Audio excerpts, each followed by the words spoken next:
Democracy के इस topic में हमने कुछ उस डेमोक्रेसी की परिभाषाएं पढ़ी थी और डेमोक्रेसी की परिभाषा के साथ साथ हमने जो सिद्धांत हैं लोकतंत्र के, वो विभिन्न प्रकार के सिद्धांत हमने इसमें पढ़ लिए थे। आज हमारा एक इम्पोर्टेंट टॉपिक है और वो है मॉडल्स ऑफ डेमोक्रेसी। जैसा कि आप देख रहे हैं, लोकतंत्र के मॉडल या लोकतंत्र के प्रतिमान।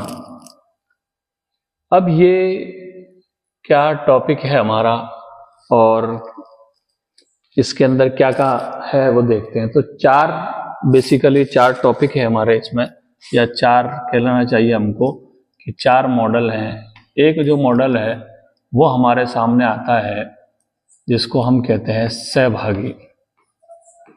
उसका नाम दिया है हम सहभागी लोकतंत्र। इस सहभागी लोकतंत्र को ही हम पार्टिसिपेटरी डेमोक्रेसी बोलते हैं। पार्टिसिपेटरी डेमोक्रेसी, या इसको हम लोग बोलते हैं प्रत्यक्ष लोकतंत्र यानी डायरेक्ट डेमोक्रेसी। पहले हम जान लेते हैं कौन कौन से पढ़ेंगे। दूसरा हमारा है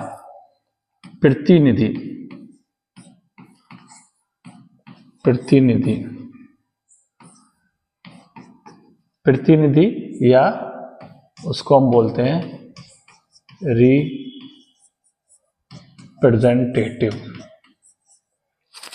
इसको हम जो है अप्रत्यक्ष भी बोलते हैं, अप्रत्यक्ष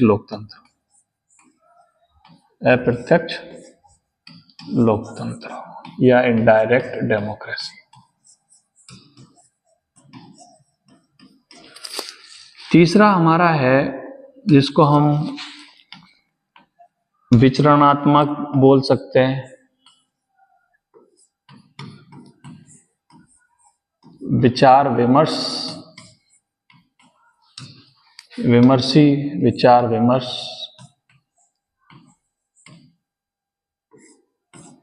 या इसको इंग्लिश में बोलते हैं डेलिब्रेटिव।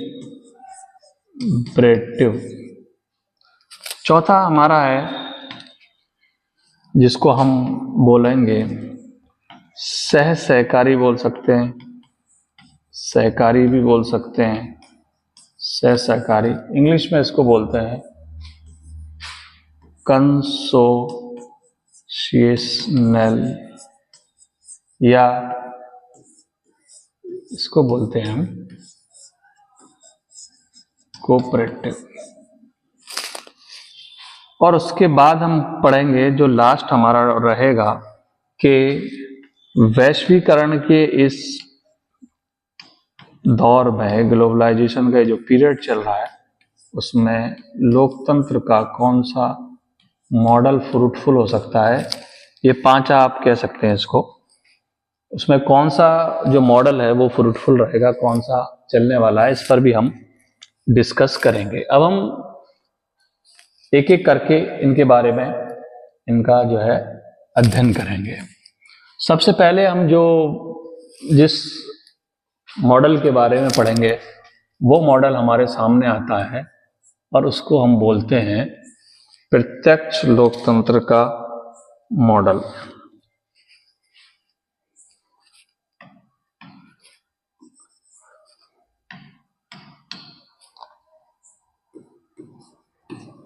प्रत्यक्ष लोकतंत्र, या इसको हमने नाम दिया सहभागी लोकतंत्र। प्रत्यक्ष को डायरेक्ट बोलते हैं और सहभागी को हम बोलते हैं पार्टिसिपेटरी। सबसे पहले तो हम ये जानने की कोशिश करेंगे कि आखिर ये पार्टिसिपेटरी या सहभागी है क्या, किस चीज का नाम है। तो जब जनता डायरेक्टली जो है लोकतंत्र की गतिविधियों में या शासन व्यवस्था की, सरकार की, राज्य की गतिविधियों में भाग लेती है, तो उसको हम जो है प्रत्यक्ष लोकतंत्र कहते हैं या सहभागी लोकतंत्र कहते हैं, जैसा हम जो है स्विट्जरलैंड के अंदर देखते हैं। इसकी जो विशेषताएं हैं, क्या क्या इसकी विशेषताएं हैं, तो सबसे पहले ही इसकी जो विशेषता बताई जाती है कि इस लोकतंत्र के अंदर या इस शासन व्यवस्था में पारदर्शिता आती है। तो पारदर्शी या पारदर्शिता कह सकते हैं हम, और या फिर इसको कह ले हम जवाबदेही। जो ट्रांसपेरेंसी है और जो अकाउंटेबिलिटी है वो इसके अंदर पाई जाती है। पारदर्शिता पाई जाती है, जवाबदेही पाई जाती है।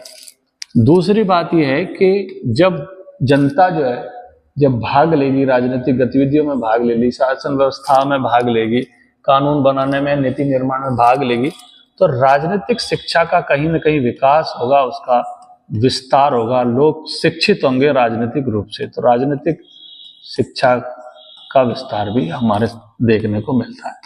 ये एक सुशासन भी है, गुड गवर्नेंस भी है। गुड गवर्नेंस उसको कहा जाता है जिसमें पारदर्शिता हो, जिसमें जवाबदेही हो, अकाउंटेबिलिटी हो, ट्रांसपेरेंसी हो। तो जब ये चीजें देखने को मिल रही हैं तो फिर ये सुशासन का, गुड गवर्नेंस का भी एक अच्छा रूप होता है। गुड गवर्नेंस यहाँ पर पाई जाती है। तो ये तीन जो है ये इसकी विशेषताएं हैं जो हमने देखी कि इसकी क्या विशेषताएं, क्या फायदा होता है इसका। तीन विशेषताएं हैं। अब हम ये जानने की कोशिश करते हैं कि कैसे जो है जनता शासन व्यवस्था में, या ये जो प्रत्यक्ष लोकतंत्र है या सहभागी लोकतंत्र है, इसमें कैसे भाग लेती है, उसके टूल क्या क्या है। तो उन टूल को हम जो है सहभागिता के सहभागिता के जो टूल हैं उनको दो भागों में हम जनरली बांट सकते हैं। एक तो होता है परंपरागत, जो चले आ रहे हैं, जो टूल्स परंपरागत हैं, और एक जो है आज के जो मॉडर्न टेक टूल्स हैं उनको हम बोलते हैं गैर परंपरागत। ये जनरली हमने दो हिस्सों में बांट दिया। परंपरागत में हम ये देखेंगे कि जो जनता द्वारा जो इनिशिएटिव लिए जाते हैं, जनता द्वारा प्रेरित हम इनको, वो कौन से हैं, और सरकार प्रेरित कौन से हैं। सरकार भी क्या कार्य करती है जनता की सहभागिता के लिए। ऐसे ही यहां पर दोनों प्रकार हम देखेंगे। एक जो है जनता प्रेरित और दूसरा जो है सरकार प्रेरित।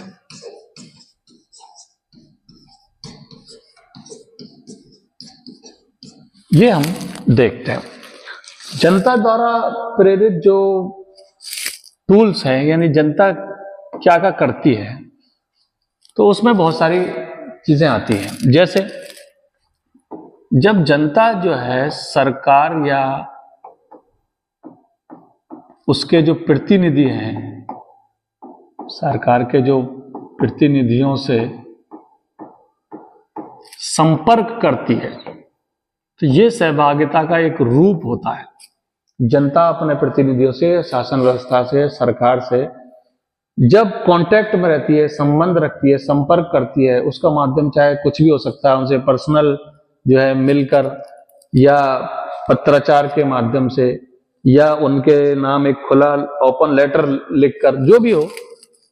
तो ये जो है सहभागिता का एक प्रकार होता है, एक टूल होता है। दूसरा यह है कि जब जो हित समूह है, जो इंटरेस्ट ग्रुप है, तो हित समूह की गतिविधि भी एक प्रकार है सहभागिता का। हित समूह की गतिविधि जब वो भाग लेते हैं इसमें। तीसरा है कि जब जनता जो चुनाव प्रचार है, जो राजनीतिक जब चुनाव होते हैं, तो उस चुनाव प्रचार के अभियान में जब जनता पार्टिसिपेट करती है, तो वो भी सहभागिता का एक प्रकार होता है। और जब राजनीतिक पदों के लिए आप चुनाव लड़ते हैं, राजनीतिक पदों के लिए जब आप चुनाव लड़ते हैं तो ये भी सहभागिता का एक रूप है। उसके बाद दो इंपॉर्टेंट टूल्स हैं जो जनरली स्विट्जरलैंड के अंदर पाए जाते हैं। क्या है दो? एक तो है उपक्रम, जिसको हम बोलते हैं इनिशिएटिव। एक होता है उपक्रम इनिशिएटिव और एक होता है प्रत्याहन। प्रत्याहन का मतलब क्या है? प्रत्याहन का मतलब है रिकॉल करना। ये दोनों जो है स्विट्जरलैंड के अंदर पाए जाते हैं। ये टूल्स हैं, इनके द्वारा भी जनता जो है, जनता की भागीदारी होती है, जनता भाग लेती है क्या? इसको समझने की जरूरत है। एक होता है उपक्रम इनिशिएटिव, जब लोगों को लगता है कि कोई कानून बनना चाहिए, जब लोगों को लगता है कि कोई संविधान में संशोधन होना चाहिए, कोई नीति बननी चाहिए, तो जनता जो है अपने हस्ताक्षरों के द्वारा एक मॉडल बनाती है, या उसको कहते हैं कि एक ड्राफ्ट तैयार करती है, उसको विधानसभा में भेजती है और कहती है कि ये इस प्रकार का कानून बनना चाहिए, या इस कानून में ये संशोधन होना चाहिए, नीति बननी चाहिए। तो उसको हम बोलते हैं इनिशिएटिव या उपक्रम। और एक रिकॉल की व्यवस्था है कि जनता जब अपने प्रतिनिधियों का चुनाव करती है, उनको भेजती है, एमएलए एमपी जैसे बनाती है, तो अगर जनता को ये लग रहा है कि ये उनका सही तरीके से प्रतिनिधित्व नहीं कर रहे हैं, तो उनको वो दोबारा बुलाने का उनको अधिकार है, होता है। स्विट्जरलैंड के अंदर था प्रत्याहन, उसको हम रिकॉल बोलते हैं, ये स्विट्जरलैंड के अंदर है। इसी तरीके से सरकार द्वारा प्रेरित कुछ कार्य भी किए जाते हैं जिससे जनता की सहभागिता बढ़ती है। एक तो यही है कि जब जनता चुनाव में भाग लेती है, राजनीतिक पदों के लिए चुनाव लड़ती है, तो चुनाव कौन कराता है? तो चुनाव सरकार कराती है। तो चुनाव का आयोजन,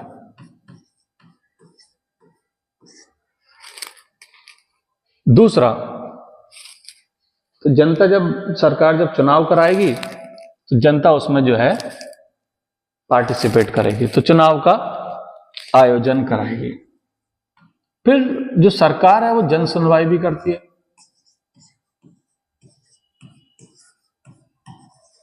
सरकार जो है जन सुनवाई करती है, आम सभा रखती है, जनता की शिकायत जो है उनको सुनती है ना।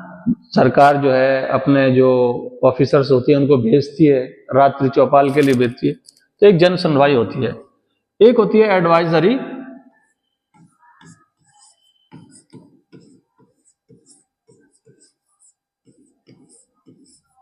काउंसिल, सलाहकार परिषद। कई बार ऐसा होता है, कई बार कि जनता जो है, सरकार जो है, ये देखती है कि कोई एक सार्वजनिक हित का कोई मैटर है ना, पब्लिक इंटरेस्ट का कोई मैटर है, उस पर कुछ गणमान्य लोगों की राय लेना जरूरी है। तो सरकार क्या करती है? एक काउंसिल बनाती है। जैसे ब्रिटेन के अंदर, ब्रिटेन में एक सेंट्रल लेवल पर एक केंद्रीय आवास सलाहकार परिषद है, या केंद्रीय स्वास्थ्य सेवा समिति, इस टाइप की है। ये एडवाइजरी काउंसिल के द्वारा भी ये कार्य किया जाता है। एक होता है जिसको परिप्रेक्ष्य कहते हैं, जिसको हम जनरली रेफरेंडम, जैसे कि जनता, सरकार ने कोई कानून बनाया है ना, सरकार ने कानून बनाया या संविधान में कोई संशोधन किया। अब सरकार को लग रहा है कि जनता से बात पूछी जाए कि ये सही है या गलत, तो उस पर इलेक्शन कराती है सरकार, उसको बोलते हैं रेफरेंडम, परिप्रेक्ष्य। तो ये भी एक इंपॉर्टेंट है कि इसके द्वारा भी जनता की जो है सहभागिता को बढ़ाया जाता है। इसी तरीके से कुछ और आज के पीरियड में चलते हैं जिनको हम गैर परंपरागत प्रणाली, गैर परंपरागत स्रोत बोलते हैं। उसमें जैसे जनता द्वारा प्रेरित होते हैं, तो जनता द्वारा प्रेरित जैसे विरोध प्रदर्शन है, विरोध प्रदर्शन, धरने, जलसे जुलूस वगैरह करना ना, एक तो यह है। दूसरा ये सविनय अवज्ञा, इसके माध्यम से भी, सविनय अवज्ञा क्या है? जब जनता को ये लगता है कि सरकार ने कोई कानून पास किया है और वो कानून सही नहीं है, तो जनता उसको जो है तोड़ने की कोशिश करेगी, जेल भरो आंदोलन करेगी। इसको बोलते हैं सविनय अवज्ञा। ये सहभागिता का एक प्रकार है। ऐसे ही जो है आजकल जो चल रहा है वो राजनीतिक हिंसा है। राजनीतिक हिंसा भी, पॉलिटिकल वायलेंस भी, इसमें जो है लीडर्स हैं बड़े बड़े, उनका जो है मर्डर कर दिया जाता है, बॉम्ब ब्लास्ट होता है, या राजनीतिक हिंसा, पॉलिटिकल वायलेंस की कोई भी शक्ल हो सकती है। सरकार क्या करती है? सरकार आजकल जो कर रही है जनता की सहभागिता के लिए कि राष्ट्रीय जो पर्व मनाए जाते हैं उनको बड़े पैमाने पर मनाती है सरकार, ताकि जनता की सहभागिता हो। जैसे हर घर तिरंगा, या कोई मैराथन निकाल दिया, या कोई साफ सफाई का जो अभियान छेड़ दिया, या इसी तरीके से कोई कंपटीशन वगैरह कर दिया। ये सारे जो है सरकार द्वारा प्रेरित होते हैं, इससे भी जनता की सहभागिता बढ़ती है। तो ये दो प्रकार के परंपरागत और गैर परंपरागत टूल थे जिनके माध्यम से सरकार लोकतंत्र के अंदर अपना पार्टिसिपेशन करती है। अब इसके समर्थक कौन है? यानी जो प्रत्यक्ष लोकतंत्र है, सहभागी लोकतंत्र है, इसके समर्थक कौन है और वो क्या कहते हैं, इसके बारे में हम थोड़ी सी चर्चा करते हैं। इसका जो समर्थक है वो है रूसो। रूसो जो है इस पार्टिसिपेटरी डेमोक्रेसी का सबसे बड़ा समर्थक माना जाता है, और लोकप्रिय संप्रभुता का, ये लोकप्रिय संप्रभुता ये लोगों और लोकप्रिय संप्रभुता का भी चैंपियन माना जाता है। लोकप्रिय शासन व्यवस्था का चैंपियन भी माना जाता है रूसो ये कहता है कि पॉलिटिकल पार्टिसिपेशन के माध्यम से ही, या राजनीतिक भागीदारी के माध्यम से ही, रूसो ने कंसेप्ट दिया था सामान्य इच्छा का। तो वो कहता है कि सामान्य इच्छा जो है हम जान ही नहीं सकते, लोगों की सामान्य इच्छा क्या है, इसका पता लगेगा राजनीतिक भागीदारी से। जब तक कि जनता राजनीतिक तौर से अपनी भागीदारी नहीं दे पाएगी तो हम जान ही नहीं सकेंगे सामान्य इच्छा क्या है, सामान्य इच्छा को हम छान ही नहीं सकेंगे। तो रूसो जो है इसका सबसे बड़ा समर्थक है, और प्रतिनिधि लोकतंत्र का वो विरोधी है, प्रतिनिधि लोकतंत्र को नहीं मानता है ना। तो रूसो नहीं मानता है कि संप्रभुता की जो अदला बदली हो सकती है, ये संप्रभुता को किसी को दिया जा सकता है। इसलिए रूसो जो है लोकप्रिय संप्रभुता का या पार्टिसिपेटरी डेमोक्रेसी का, इस सहभागी लोकतंत्र का सबसे बड़ा समर्थक है। उसके बाद अगर हम नाम लें तो जैसे जे.एस. मिल है। जे.एस. मिल इस पार्टिसिपेटरी डेमोक्रेसी को या सहभागी जो लोकतंत्र है इसको कहता है कि ये सबसे आदर्श व्यवस्था है। आदर्श लोकतंत्र तो यही है, सहभागी लोकतंत्र, प्रत्यक्ष लोकतंत्र। लेकिन अगर ये नहीं है तो फिर वो सेकंड बेस्ट बताता है, दूसरा सबसे अच्छा बताता है, और वो बताता है प्रतिनिधि लोकतंत्र को, जिसके बारे में हम थोड़ा सा आगे पढ़ेंगे। ठीक, तो रूसो हो गए, जे.एस. मिल हो गए। उसके बाद जो नाम आता है वो आता है अमर्त्य सेन। क्या कहते हैं? अमर्त्य सेन। अमर्त्य सेन, हमने लोकतंत्र की जो परिभाषा पढ़ी थी उसमें भी बताया था कि अमर्त्य सेन ने लोकतंत्र और विकास में गहरा संबंध बताया था। वो कहता था कि विकास लोकतंत्र के लिए जरूरी है, लोकतंत्र विकास के लिए जरूरी है। यहां अमर्त्य सेन ने कहा है कि ये जो सहभागी लोकतंत्र है इसके लिए जिस चीज की आवश्यकता पड़ती है वो है क्षमता निर्माण की, कैपेसिटी बिल्डिंग की। क्षमता निर्माण आवश्यक है या इसके लिए आवश्यक है, और दूसरा अनुकूल वातावरण। ये दोनों सहभागी लोकतंत्र के लिए आवश्यक है, अनुकूल वातावरण और नहीं क्षमता निर्माण। क्षमता निर्माण पर ये काफी जोर देते हैं, और जो न्याय का इनका सिद्धांत है उसमें कहते हैं कि क्षमता निर्माण ही असल न्याय है। तो रूसो हुए, रूसो के बाद जो है जे.एस. मिल के बारे में हमने पढ़ा, और उसके बाद जो है हमने अमर्त्य सेन के बारे में पढ़ा। एक विचारक हैं जिनका नाम है जैक्स रेंसियर। जैक्स रेंसियर ने ये कहा कि ये जो सहभागी लोकतंत्र है, या राजनीतिक जो सहभागिता है यही एक रास्ता है प्रभुत्व को खत्म करने का, किसी के आधिपत्य को, एक अधिकार को खत्म करने का, तो प्रभुत्व को, आधिपत्य को खत्म करने का, और अत्याचार को खत्म करने का। यही एक तरीका है, इसके अलावा कोई तरीका नहीं है। जैक्स रेंसियर। और एक है नैन्सी फ्रेजर।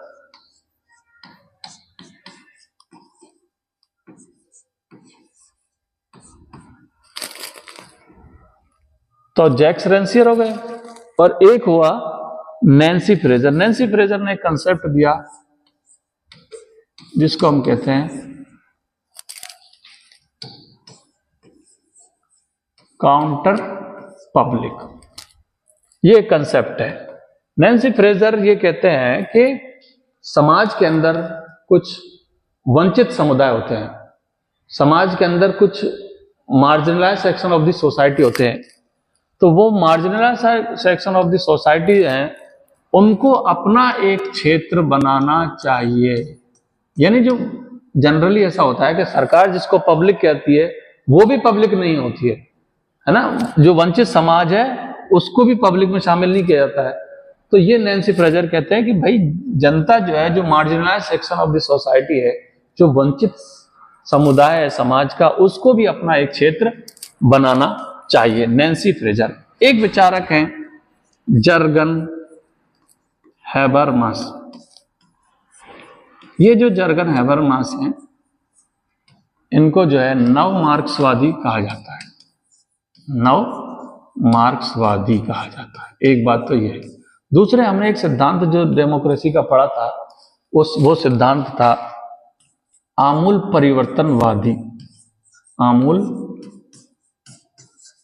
परिवर्तनवादी सिद्धांत, उसका भी ये समर्थक है। रेडिकल थ्योरी ऑफ जो डेमोक्रेसी हमने पढ़ी थी, तो हैबरमास नव मार्क्सवादी भी है और आमूल परिवर्तनवादी जो सिद्धांत है उसका भी ये समर्थक है। हैबरमास का ये कहना है, ये भी सहभागिता की बात करता है, और हैबरमास का ये कहना है कि जो पश्चिमी देशों का जो लोकतंत्र है और उसकी जो मजबूती है वो पब्लिक स्फीयर के कारण है या सार्वजनिक क्षेत्र के कारण है। जनता उसमें पार्टिसिपेट करती है, इसलिए वो ज्यादा मजबूत है। एक बड़ी अच्छी बात है जर्गन हैबरमास ने कही कि जो अमेरिका है, जो पश्चिमी देश है, वहां, ये अमेरिकन है खुद, वो कहते हैं कि यहाँ लोकतंत्र का जो अस्तित्व है वो कोई पार्लियामेंट में नहीं है, कांग्रेस में नहीं है, बल्कि कैफे हाउसेज में जो है लोकतंत्र की जो संस्कृति है उसका अस्तित्व है। और लोकतांत्रिक संस्कृति जो पैदा होती है वो कैफे हाउस में पैदा होती है, क्योंकि वहां लोग सिर्फ, हमको लगता है कि चाय पी रहे हैं, कॉफी पी रहे हैं, है ना, और फालतू की बातें कर रहे हैं, बल्कि वो कहता है कि लोकतंत्र की जो संस्कृति है उसका अस्तित्व है ये कि वो राजनीतिक मुद्दों पर चर्चा कर रहे हैं, राजनीतिक दलों के बारे में बात कर रहे हैं, शासन व्यवस्था के बारे में बात कर रहे हैं, सरकार के कानून और नीति निर्माण के बारे में बात कर रहे हैं। उसके बाद आता है एक बेंजामिन बार्बर। देखो, जिस तरीके से इन्होंने कहा कि ये प्रभुत्व और आधिपत्य को खत्म करने का, अत्याचार खत्म करने का एक साधन है, इसी तरीके से बार्बर ने कहा, बेंजामिन बार्बर ने, इन्होंने कहा कि जो करप्शन और जो भ्रष्टाचार है उसको खत्म करने का एक ही साधन है, वो है राजनीतिक भागीदारी। और उसके बाद एक लास्ट जो है इसमें कैरोल पैटमैन, ये इंग्लिश में ही नाम है इसलिए मैं इनको इंग्लिश में ही लिख रहा हूं। कैरोल पैटमैन, ये नारीवादी विचारक हैं। इनकी एक किताब है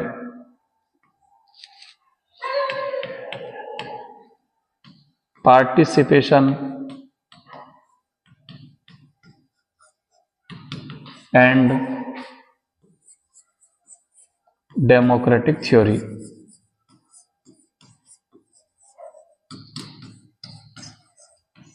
पार्टिसिपेशन एंड डेमोक्रेटिक थ्योरी।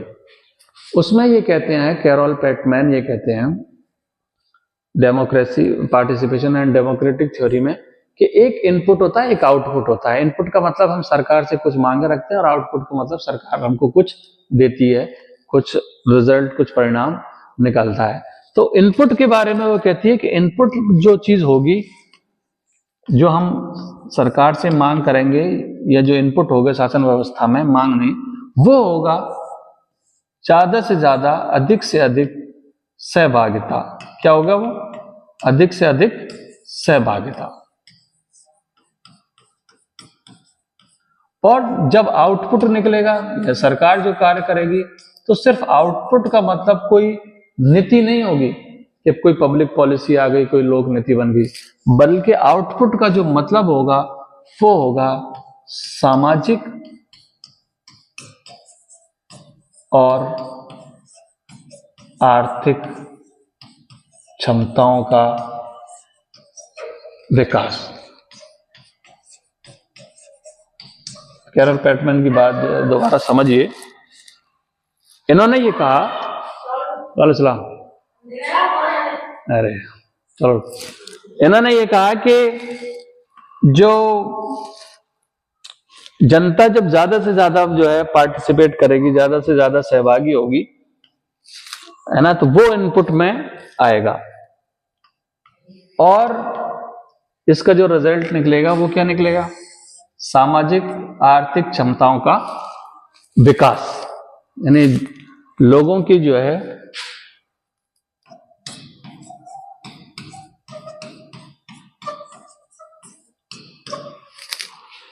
ना, जब आप ज्यादा से ज्यादा सहभागी होंगे तो फिर जो रिजल्ट निकलेगा वो ये निकलेगा कि लोगों की सामाजिक और आर्थिक क्षमताओं का ज्यादा से ज्यादा विकास होगा। तो ये जितने विचारक हैं, रूसो हैं, जेएस मिल है, अमर्त्य सेन है, ये जितने भी विचारक हैं, ये सहभागी लोकतंत्र के समर्थन की बात करते हैं और उस समर्थन में अपने विचार व्यक्त करते हैं। उसके बाद हमारा जो दूसरा मॉडल आता है वो है अप्रत्यक्ष लोकतंत्र। अप्रत्यक्ष लोकतंत्र को कहते हैं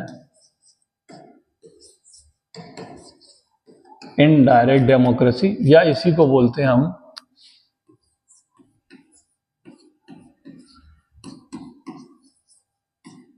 प्रतिनिधि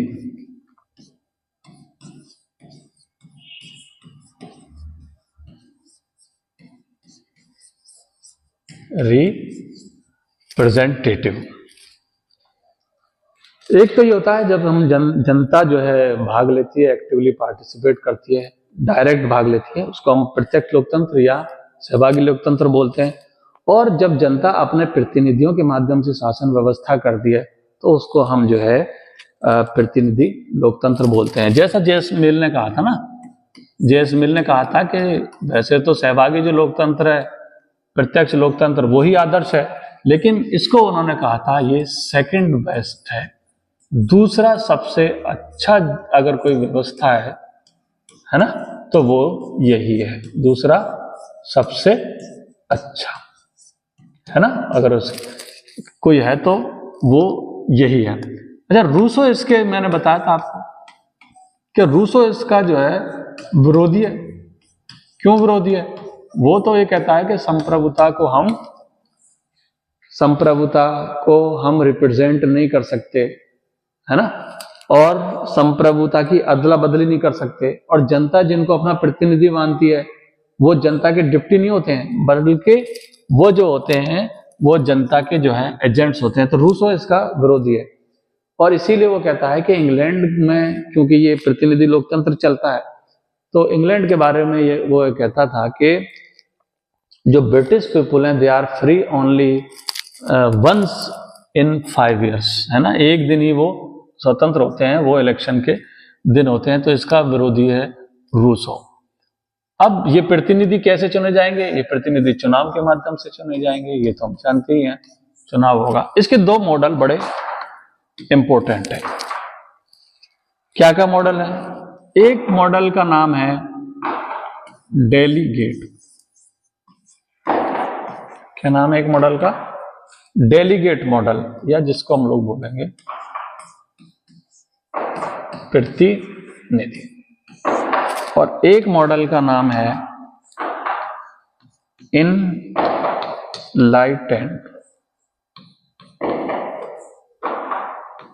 इनलाइटेंड या इसका नाम बोलेंगे प्रबुद्ध। ठीक, डेलीगेट या इनलाइटेंड। डेलीगेट जो मॉडल है, इसके जो समर्थक माने जाते हैं वो माने जाते हैं लॉक, और दूसरे माने जाते हैं बेंथम। ये मॉडल ये कहता है कि जनता जिन लोगों को अपना प्रतिनिधि बनाती है, उन लोगों के पास निर्णय लेने की शक्ति नहीं होती है, उनको निर्णय नहीं लेने चाहिए इस मॉडल के लोग।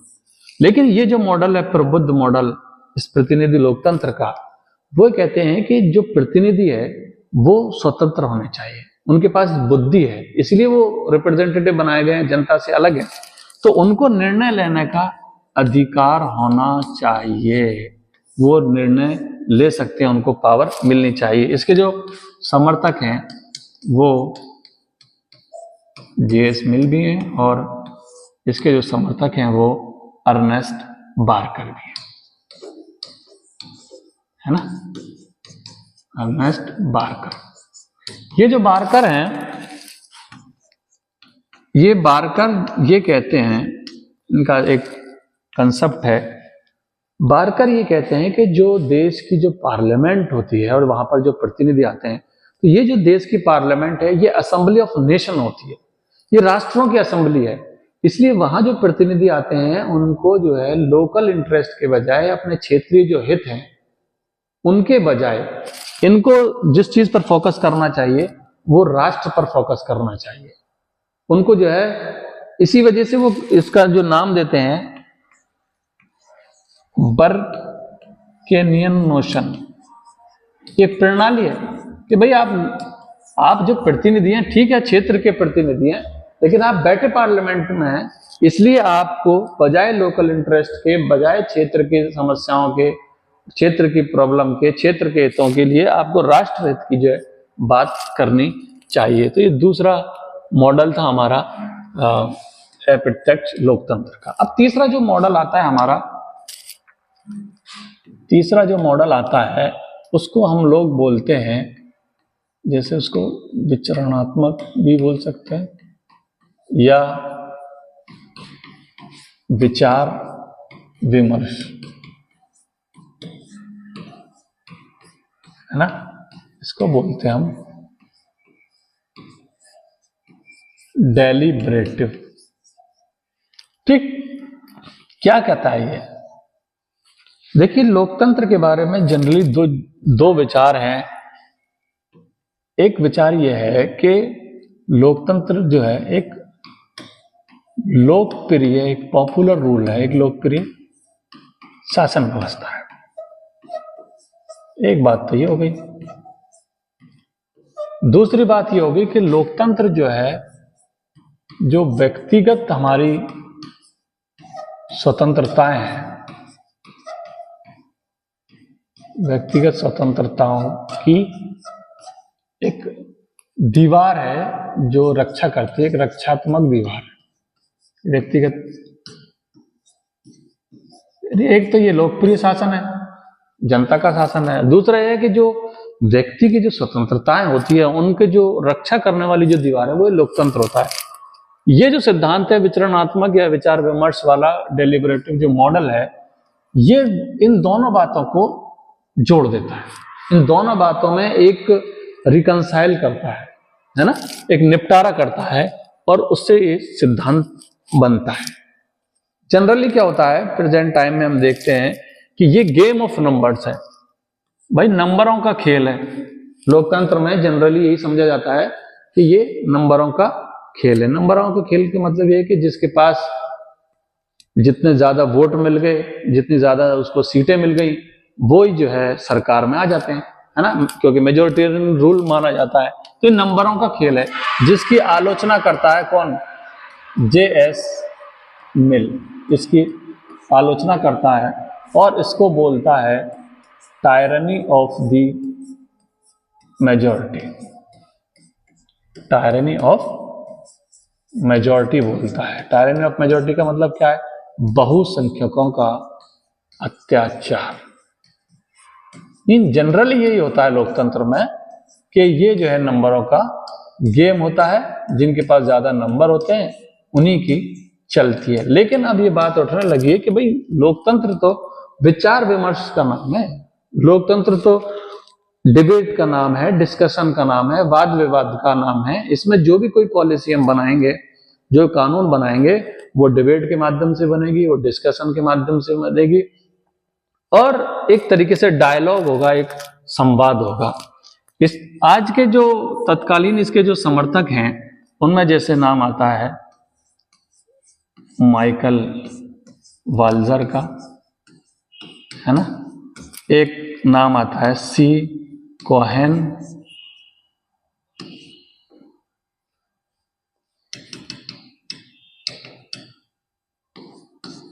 सी कोहेन एंड रोजर का, ठीक। एक नाम इसमें आता है बर्नार्ड मैकिन का, है ना, मैनिन। एक एस.एल. हकले का नाम आता है, और एक नाम आता है इसमें जे.एस. फिस्क, है ना। ये 5 तो जो है कंटेम्प्रेरी इसके समर्थक हैं, और कुछ और विचारक हैं इसमें जो इसका समर्थन करते हैं और क्या कहते हैं विचार विमर्श लोकतंत्र के बारे में, उसको हम थोड़ा समझ लेते हैं। इसमें सबसे पहले जो नाम आता है वो पेरिकल्स का नाम आता है ना, पेरिकल्स। ये पेरिकल्स जो है ये कहता है कि भाई डिबेट करना, डिस्कशन करना या विचार विमर्श करना, क्योंकि समर्थक है तो विचार विमर्श करने से कोई बाधा उत्पन्न नहीं होती है कि आप कानून बनाना चाह रहे हैं, विचार विमर्श करेंगे तो प्रॉब्लम आ जाएगी। बल्कि कोई भी आप बुद्धिमत्तापूर्ण कोई भी कार्य करोगे, एनी वाइज एक्शन की वो बात करता है कि जब भी आप कोई भी बुद्धिमत्तापूर्ण कार्य करोगे तो उसमें सबसे पहले हम क्या करते हैं, उसमें सबसे पहले विचार विमर्श करते हैं। तो विचार विमर्श कोई बाधा नहीं है ना। ये तो इंडिस्पेंसिबल प्रिलिमिनरी है। उसने क्या कहा पेरिकल्स ने, इंडिस्पेंसिबल प्रिलिमिनरी है।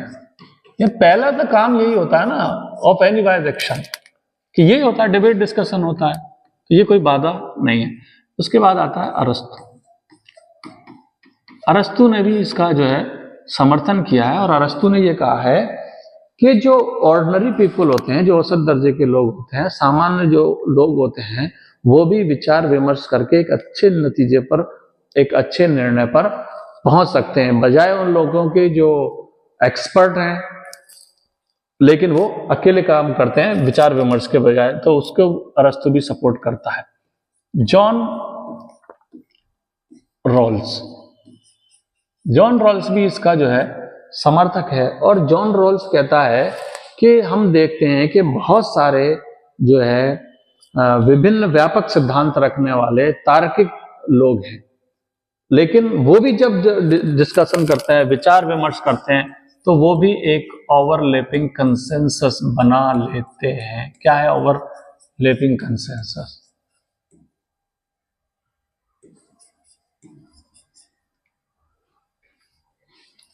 ओवरलैपिंग, वो भी एक कंसेंसस जो है बना लेते हैं, है ना।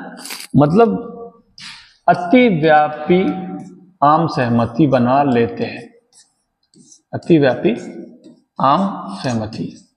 बावजूद ये कि वो क्या है, वो विभिन्न व्यापक सिद्धांतों के मानने वाले लोग हैं, लेकिन तार्किक लोग हैं, और जब वो डिस्कशन करते हैं तो एक आम सहमति पर वो लोग भी पहुंच जाते हैं, ऐसा मानना है जॉन रॉल्स का। अमर्त्य सेन इसमें भी आते हैं, अमर्त्य सेन, और सहभागी लोकतंत्र में भी उन्होंने कहा।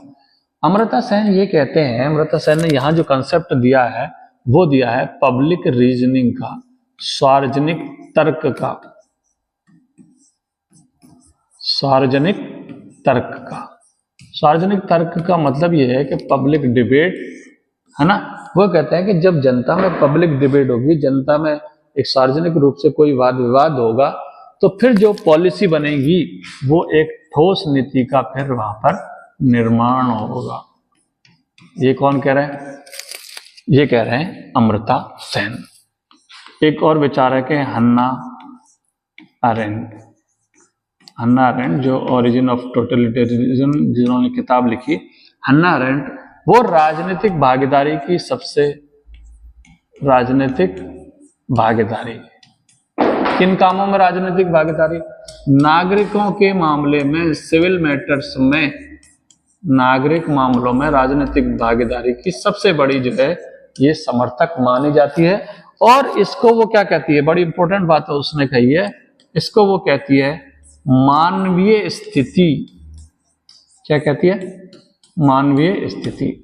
वो ये कहती है कि अगर कोई राजनीतिक जो है तौर से नागरिकों के मामले में कोई राजनीतिक भागीदारी निभाना है तो ये मानवीय स्थिति है, ये मानव है तो ये कार्य होना ही चाहिए, मानवीय स्थिति है। उसके बाद जो है एक नाम आता है हन्ना एरेंट के बाद एक नाम आता है जो अभी हमने पढ़ा, जैसे जर्गन हैबरमासी का ले लो। ये भी विचार विमर्श पे काफी फोकस करते हैं। कौन? Jurgen Habermas.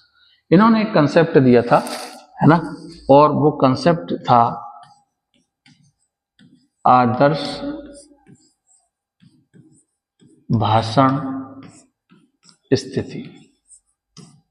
एक तो था और संचारात्मक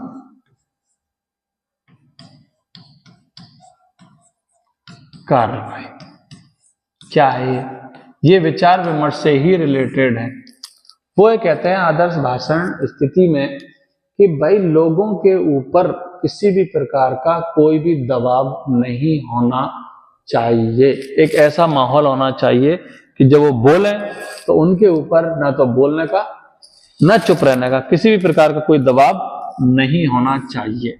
इसी तरीके से उन्होंने संचारात्मक कार्रवाई की बात कही, जिसमें विचार विमर्श की बात कही उन्होंने, ये विचार विमर्श की और सहभागिता की कार्रवाई, इस पर उन्होंने बल दिया। कहने का मतलब यह है कि जर्गन हैबरमास भी जो है इन दो सिद्धांतों के माध्यम से आदर्श भाषण स्थिति और संचारात्मक कार्रवाई, इन दो सिद्धांतों के माध्यम से जो है इसकी बात करते हैं। उसके बाद एक नाम आता है और वो नाम है जोशुआ। ये भी इसी के समर्थक हैं। जोशुआ कॉहेन।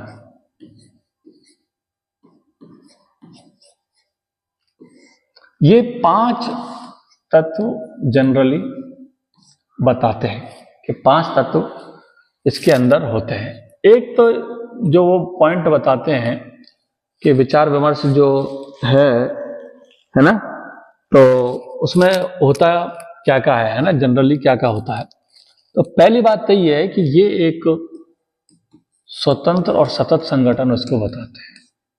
स्वतंत्र और सतत संगठन है, लेकिन किन लोगों का? ये अपेक्षित निरंतर लोगों का, जो निरंतर कार्य करने के हैं, अपेक्षित निरंतर लोगों का, उनका ये एक संगठन है जो हम देखते हैं कि ये एक स्वतंत्र संगठन है, ये कार्य करता है। दूसरी बात ये है कि वो ये कहते हैं कि जब भाई कोई भी कानून बने या कोई भी नीति बने तो उसमें जो विचार विमर्श है वो निर्णायक तत्व होता है। क्या होता है?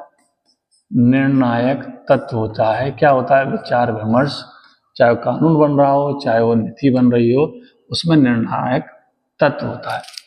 तीसरी बात यह है कि एक ऐसा जो है माहौल होना चाहिए, एक ऐसा एनवायरनमेंट होना चाहिए जो गैर दबाव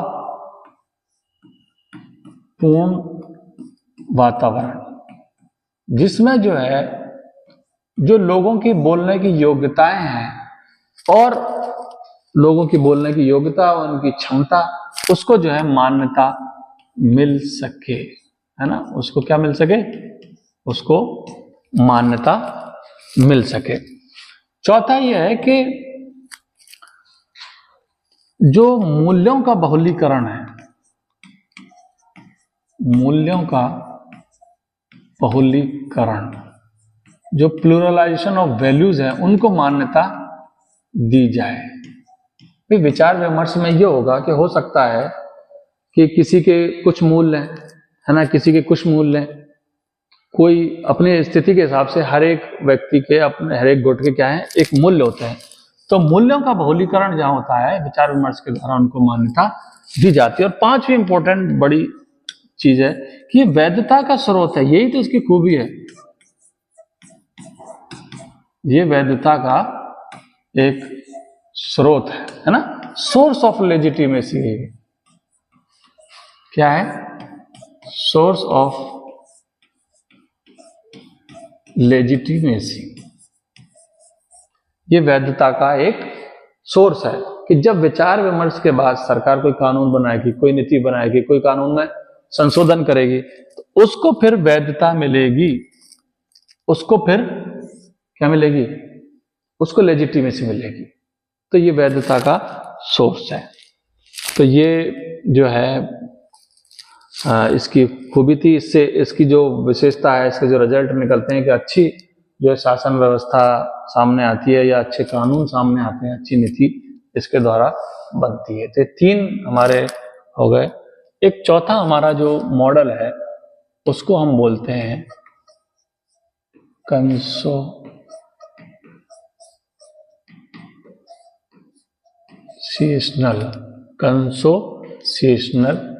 या इसको बोलते हैं हम कोऑपरेटिव, सहकारी, सहकारी।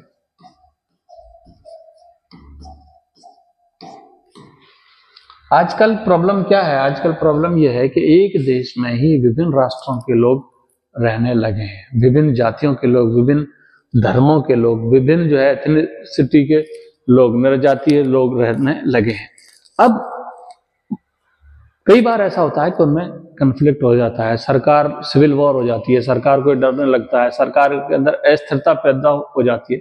तो उसके हल के तौर पर ये मॉडल जो है लाया गया है, कंसोसिएशनल या कोऑपरेटिव डेमोक्रेसी। इसका जो कहना ये है, इनका कहना ये इसमें ये है कि जो ये विभिन्न प्रकार के जो सेगमेंट्स हैं, विभिन्न प्रकार के लोग रह रहे हैं, विभिन्न जो है संस्कृति के मानने वाले, धर्मों के मानने वाले जो लोग रह रहे हैं, इनका जो है, इनको आनुपातिक प्रतिनिधित्व मिलना चाहिए। क्या मिलना चाहिए? आनुपातिक प्रतिनिधित्व मिलना चाहिए, जिसको हम कहते हैं प्रोपोर्शनल रिप्रेजेंटेशन, इसको कहते हैं हम। यानी उनकी जो प्रोपोर्शन है, उनकी जो परसेंटेज, उसकी जो पॉपुलेशन है, प्रोपोर्शनल रिप्रेजेंटेशन।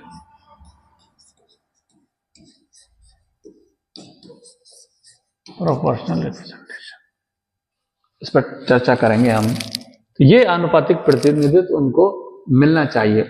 ये जो है बहुसंख्यक जो हमारा शासन होता है ना, जो लोकतंत्र है, उसको जनरली बहुसंख्यकों का शासन कहते हैं। उसका ये विरोधी है कि ऐसा नहीं बहुसंख्यकों का शासन हो, है ना। बहुसंख्यकों के शासन में क्या होता है? जो शक्ति होती है उसके लिए प्रतिस्पर्धा होती है, कंपटीशन होता है, जिसके पास ज्यादा होगी उसी की शासन व्यवस्था बन जाएगी। इसमें ऐसा नहीं होता है, बल्कि इसमें सहयोग भी होता है। ये कोऑपरेटिव सिस्टम है, सहयोग के हिसाब से चलता है। तो ये इसका विरोधी है। और इसमें जो है, जो प्रतिस्पर्धा होती है शक्ति के लिए, वो इसमें नहीं होती है, इसमें ये नहीं होती है ना, बल्कि क्या होता है? सहयोग होता है, कोऑपरेशन होता है। फायदे क्या है इसके? इसके जनरली 4 फायदे हमारे सामने आते हैं। कितने फायदे? 4 फायदे। एक तो यह है कि जो सरकार है, जिसकी मैं बात कर रहा था कि ऐसी स्थिरता पैदा हो जाती है, इसलिए जब ये सिस्टम रहेगा, ये मॉडल रहेगा, तो सरकार में जो है क्या आएगी? स्थिरता आएगी। गवर्नमेंट की जो है, गवर्नमेंट की एक स्टेबिलिटी जो है आएगी, है ना। लोकतंत्र में भी, लोकतंत्र भी, उसके अंदर भी क्या आएगी? उसके अंदर भी एक तरीके से स्थिरता आएगी, है ना। तो एक फायदा इसका ये भी है। और जो हमारा जो शक्तियों का जो बंटवारा वाला जो सिस्टम है, शक्तियों के बंटवारे की जो व्यवस्था है वो भी बनी रहेगी। भाई हम चाहते भी है ना शक्तियों का बंटवारा हो, तो उसकी जो व्यवस्था है वो भी होगी। और हिंसा नहीं होगी, ये एक बड़ा, क्योंकि जब लोगों का अनुपातिक जो वायलेंस है वो नहीं होगा, तो जब लोगों को अनुपातिक प्रतिनिधित्व मिल जाएगा, लोगों को उनके बराबर का रिप्रेजेंटेशन मिल जाएगा, तो फिर जो हिंसा के चांस है वो कम से कम होते चले जाएंगे। ये जो विचार है इसका सबसे जो मेन जो समर्थक है एरन लिस्पर्ट, ये इसका एरन लिस्पर्ट इसका सबसे बड़ा समर्थक है। पहले हम इसकी किताबों के बारे में जान लेते हैं, कौन कौन सी पुस्तकें इन्होंने लिखी हैं एरन लिस्पर्ट ने। तो सबसे पहली बात ये कि एरन लिस्पर्ट ने एक किताब लिखी थी जिसका नाम था politics of accommodation, politics of accommodation,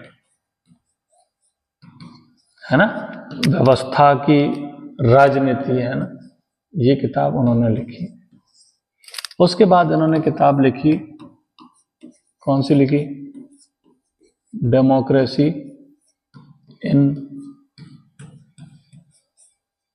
plural societies, जो डेमोक्रेसी है प्लूरल सोसाइटी में कैसी है। उसके बाद उन्होंने electoral system and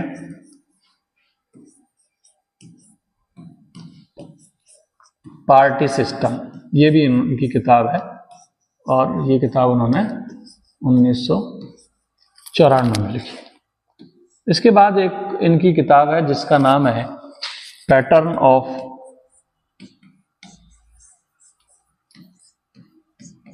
democracy, pattern of democracy 1999 में लिखी, है ना। 4 किताब होगी। एक इंपॉर्टेंट इन्होंने एक आर्टिकल लिखा था जिसका नाम था, इंडिया से रिलेटेड है, पजल ऑफ इंडियन डेमोक्रेसी, है ना, ए कंसोसिएशनल इनिशिएटिव, कंसोसिएशनल इनिशिएटिव या इंटरप्रिटेशन है, या तो इनिशिएटिव है या इंटरप्रिटेशन ही है ना, इंटरप्रिटेशन, ये इन्होंने आर्टिकल लिखा था। ये जो एरन लिस्पर्ट है, इन्होंने कहा कि भाई ये जो जिस मॉडल को हम पढ़ रहे हैं, सहकारी लोकतंत्र जिसमें अनुपातिक प्रतिनिधित्व लोगों को दिया जाता है, इसमें होता क्या क्या है, इसकी विशेषता क्या है ना, तो 4 विशेषता ये उसकी बताता है। कौन बताता है? एरन लिस्पर्ट। क्या क्या बताता है? एक तो ये कहता है कि जो कार्यपालिका है और कार्यपालिका की शक्तियों का क्या होता है, कार्यपालिका की शक्तियों का इसमें हो जाता है बंटवारा।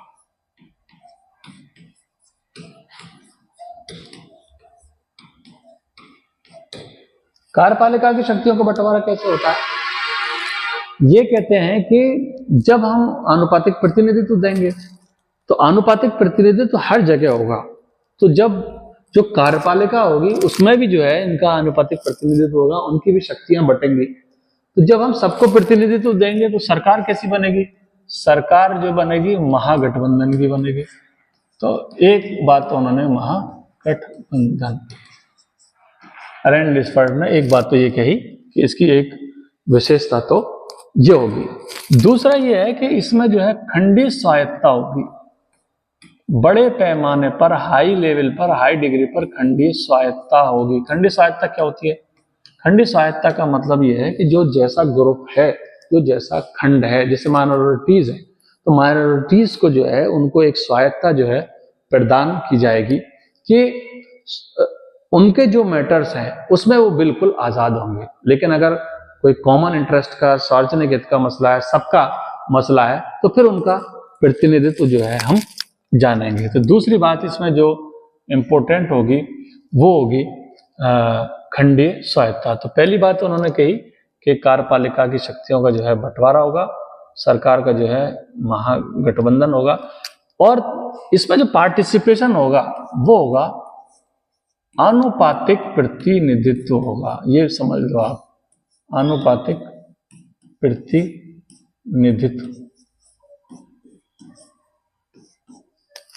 Proportional representation. जो भी कम्युनिटी होगी उसका प्रोपोर्शनल रिप्रेजेंटेटिव होगा, उनकी जनसंख्या कितनी है, उसका परसेंट कितना है, इस हिसाब से उनको राजनीतिक पदों में भी, सिविल सर्विसेज में भी, और जो फंड एलोकेट होता है उसमें भी सब उनका जो है प्रतिनिधित्व होगा। जैसे अगर किसी की 5% जो है पॉपुलेशन है किसी देश में, किसी खंड की, किसी कम्युनिटी की, है ना, तो 5% उनको जो है हर जगह 5% दिया जाएगा। इवन के जो फंड होगा, जो बजट होगा, उसमें भी उनको 5% होगा। ये है अनुपातिक प्रतिनिधित्व, और ये इस मॉडल की मोस्ट इंपोर्टेंट जो विशेषता है वो यही है, कोऑपरेटिव या कंसोसिएशनल मॉडल की, क्या अनुपातिक प्रतिनिधित्व होगा।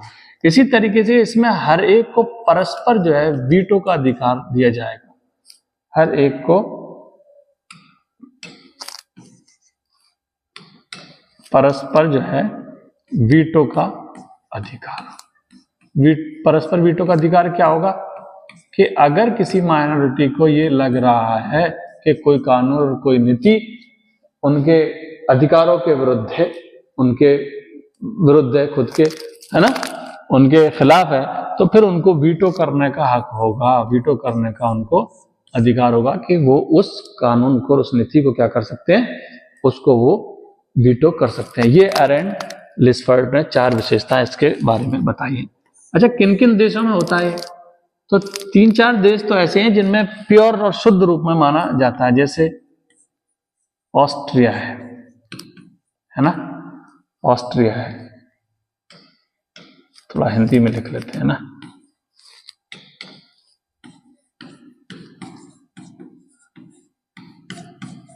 ऑस्ट्रिया है ना,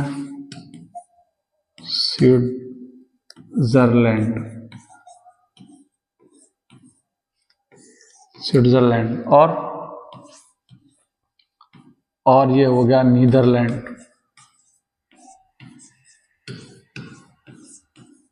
और ये हो गया बेल्जियम। ये जगह ऐसी हैं जहां, तो ये है ही है।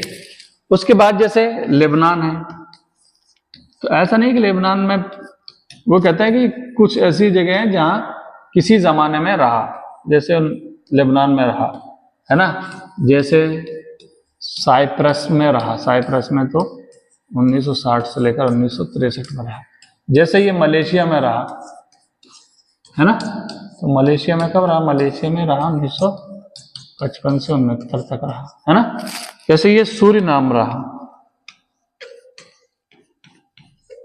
है ना, तो वहां पर ये रहा 1954 से लेकर 1975 तक। अब जैसे अफ्रीका है ना, साउथ अफ्रीका, इसको हम दक्षिण अफ्रीका बोलते हैं, तो वहां पे ऐसा माना जा रहा है 1994 से है।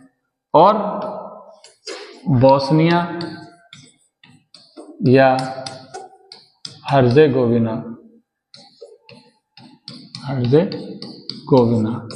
इसमें 1995 से थी, है ना। तो ये तो इसकी विशेषता थी, ये इसके थे कि ये कहाँ जो है देखने में आ रहा है। अब एक लास्ट एक चीज है कि आज का जो वैश्वीकरण का जो माहौल है उसमें एक नई जो है डिबेट छिड़ चुकी है कि उसमें लोकतंत्र कैसा होना चाहिए, है ना। तो वैश्वीकरण के माहौल में उसमें एक विचारक हैं जिनका नाम है डेविड हेल्ड। डेविड हेल्ड ने कहा कि भाई अब जो है ग्लोबलाइजेशन का माहौल है, तो उसमें एक लोकतंत्र अलग तरीके का होना चाहिए। डेविड हेल्ड ने जो है 2 किताबें लिखी है, 2 ही मॉडल जो है प्रस्तुत किए। एक उनकी किताब है डेविड हेल्ड की डेमोक्रेसी एंड ग्लोबल ऑर्डर, ठीक। और एक पुस्तक है उनकी इसी नाम से है, दी मॉडल्स ऑफ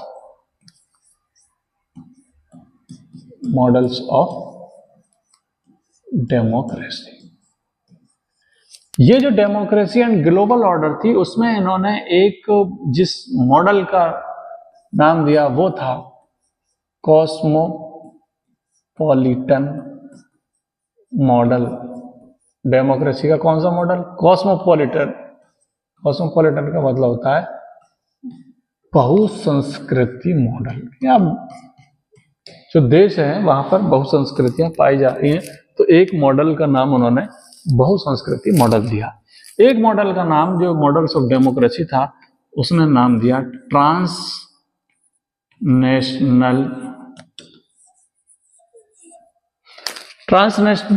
या अंतरराष्ट्रीय सरकार कह लो या अंतरराष्ट्रीय मॉडल, है ना। एक मॉडल उन्होंने ये दिया।